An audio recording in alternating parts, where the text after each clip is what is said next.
first of all, congratulations is in order. I mean, I know you worked hard, and now, of course, there's a time to campaign and there's a time to govern. So we get down to governing, and that's, of course, delivering and serving the people of Trinidad and Tobago. One of the things that you've posted that I read here, you said that you resolved to work tirelessly to achieve the vision of Kamala Prasad-Bissessar, the Prime Minister, and you're ready to get to work, to engage with all communities and stakeholders, and to bring real solutions to the challenges facing our citizens. I mean, it's been 1 week, and I know you've been bombarded with so many calls and getting to know, of course, the staff at the ministry and what have you. But what is your takeaway from everything? Because it's been quite a historic week. Oh, Mikey, it has. And the country is, you know, I want to say, like, you're in a vehicle and you slam a brakes and you turn a hard 180 degrees. That's how it feels. We're still all a little shaken up because it's so much changed in such a tiny space of time. I mean, we were waking up in fear. We were waking up in fear of the bandits. We were waking up in fear of the government. We were waking up in fear of what was going to happen next, what new announcement, what new insult from the revolving door of prime ministers on the top. We were in fear of the insanity of the revenue authority. We were in fear of the insanity of them coming to take our homes through the property tax. We were in fear of all their promises of a cashless society that would have enslaved us economically. And now we're waking up like we're waking up from a bad dream. And all of that's behind us now. I mean, the Honorable Kamala Prasad-Bissessar is like an angel on this country right now. In one statement, she said the merit points are gone. The truckers, the taxi drivers, every car owner, anybody who relies on transportation for their business, exhaled. She makes moves that look so simple. She makes it look so effortless, and she makes moves, and then it just relaxes and releases so many people imprisoned by the madness of this last 10 years. And I'm not trying to exaggerate. You know, everybody who's alive in Trinidad and Tobago right now knows how scary life has been here, how frightening.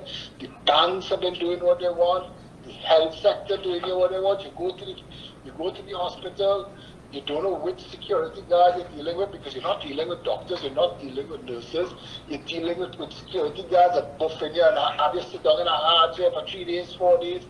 The country was a failed state, and the media was telling us it's not a failed state, and we were being gaslit and lied to daily. And now, as if with the wave of a magic wand, all Phillip, look, if I could ask you to talk up a little, we're getting some, you're not coming in as bold as usual. I hope you haven't been no, I'm still bold. But if you... no, but it is. You hear me better now? A little louder will be better if you raise a little more. If I raise my volume, I'll be shouting at you, and that'll be rude. All right. All right, I'm getting you now. So, but the truth is, honestly, Trinidad and Tobago has never felt more alive, more full of hope than we feel right now. So that's the feeling I have. You asked me about the work that we have to do. The Honorable Prime Minister put 3 strong ministers to work to deliver a mandate.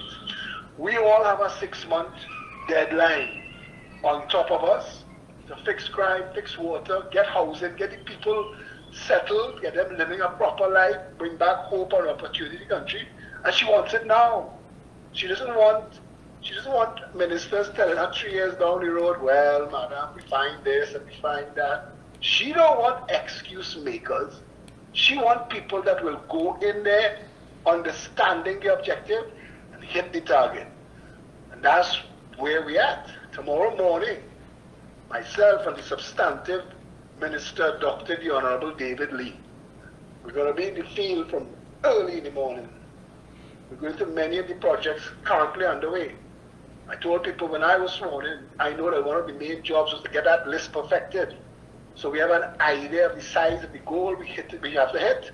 We have to get that done quickly. And we have to do that while raising morale in the ministries. We have to do that while... I agree with you, Phillip. I really and truly agree with you, Senator, because, I mean, there are many things that we are getting to find out, of course, only after the fact. Many of these projects are in positions that are quite questionable. When I think about it, for example, Terrestrial, which is in Davide, I'm unaware to the fact that that in itself has been tied up in a court matter where these... They tried to sneak through questionable invoices to get past the legal action being taken. The last Minister of Housing should be sitting in a jail cell today. The people behind Terrestrial should be sitting there with them. This is the reality, what we're facing, and we're going to bring a report to the public. Not to say this is why we can't deliver. We're not allowed to not deliver. But we have to let you know the size of the hole. We're not starting from ground level. We started from a hole. We started from hundreds of millions of dollars in debt. They've taken money from the Treasury. This last regime, they've taken money from the Treasury and said it was to pay for this and it was to pay for that, but those things have not been paid for and we're getting those invoices. So where's that money? And she said to them in the last press conference, don't mistake my quietness for weakness. And she surrounded herself with an army of get it done people. We are going to sort it out. We are going to fix it. We're going to get to the bottom of it. And I am telling you, and I'm going to say this every chance I get, those who took advantage of the people's trust will be prosecuted. She's not joking about that. Yeah, you know, the Prime Minister did set the tone at the post-cabinet conference. And one of the things that we heard is that, you're right, don't take her kindness for weakness. She has learned. She has a clear understanding now exactly perhaps some of the mistakes that were made in the last time that she was there. Now, when you look at all of that, how can we sum it up? I mean, you know, she's always going to talk about delivery. She's always going to talk about service. She's always going to talk about the most vulnerable in our society. But this time around, what sort of impact are we looking at? Magizzi, I have to respect this woman for even saying that. I have to respect her so much for saying that because in 2015, she came out of office as the best performing prime minister this country has ever seen.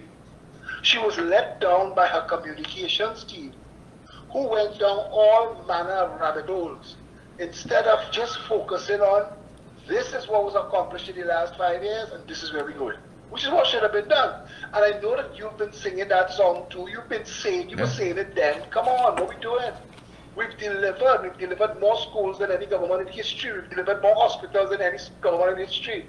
We've put in more drains and sidewalks and fixed more roads for more miles of communities than any government in history. This is the first government that set out with a mission to put lights in every recreation ground from pillar to post in this country and succeeded at it, and then also delivered a children's hospital complete with a burns unit. Imagine we had Point Lisas running for all those decades and never had a burns unit. Remember when there was an explosion some decades ago and some people got burned badly and there was no way to treat them? We had a country that was like a balloon. It looked like something, but it was just full of air. It was nothing. And she delivered so much. And she was let down. And I know, and I tell you, when she says she's learned, I watch her, and I watch when she speaks, I listen.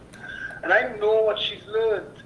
She's learned not to rely on hollow promises. She's learned not to rely on fake talk. She's learned not to give people too much rope, because at the end of the day, she's the one that will get hanged.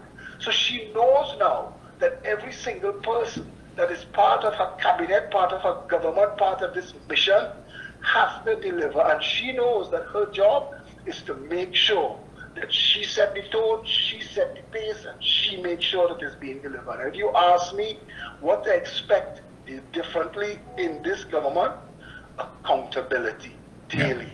And I think that that is going to keep everybody focused on the mission.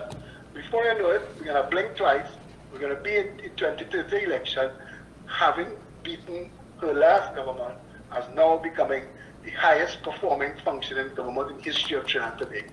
Because we have goals. We have to replace the oil and gas. We have to move on, move forward, get past the old talk. If you looked at the campaign, she wasn't interested in all the Lacoria, the Bacchanal. They could have said what they want. She was taking them on. She would tell us, ignore it, move forward, we have a mission. It was like an army. It was so precise. You were there. You were there, you saw it. The precision of this thing. And I'm saying to you, nothing's changed. I can't tell you what took place in the cabinet meeting, but I can tell you that it was fire. She's ready. She is focused. She's a woman on a mission. Trinidad is going to elevate. Trinidad is going to sit down alongside countries like Norway and Singapore and Dubai, in the not too distant future. Trinidadians, black, white, red, green, and every shade in between, need to not tighten your belt, buckle your seatbelt. Hold on, go in. Thank you so much. Thank you so much, Senator. I know it's Mother's Day. I know you want to get back to spending time with your family. I want to thank you so much for taking time out and linking with us here today. Any closing comments? Go right ahead. Well, it's always a pleasure being on any show with you and your team. And I want to tell your listening audience, don't judge any political party now by hot air. Judge everybody by the same standard, and let that standard be promises made, promises kept. Watch us do exactly that.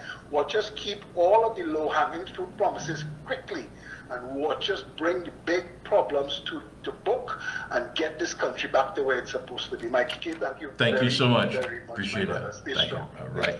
There you have it, folks. That's the Minister in the Ministry of Housing, the Honorable Senator Phillip Alexander.